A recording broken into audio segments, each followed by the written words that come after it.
Inaprubahan na ng Committee on Finance, Budget and Management ang budget para sa 2026 ng lahat ng ministries, agencies at offices ng Bangsamoro Government matapos ang masusing pagsusuri sa bawat proposal.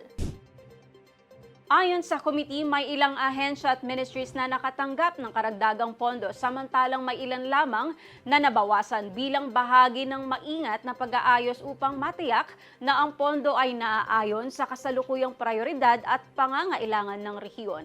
Nauna nang sinuri ng 4 na subcommittee ang mga detalyadong proposal bago ito ipresenta sa Mother Committee. Ang ganitong proseso ay naglalayong tiyakin ang transparency at kahusayan sa paggamit ng pampublikong pondo. Inihayag ng mga mambabatas na sa susunod na linggo tatalakayin na sa plenaryo ang budget kung saan nananatiling prioridad ang edukasyon, kalusugan, infrastruktura at serbisyong panlipunan para sa mamamayang Bangsamoro.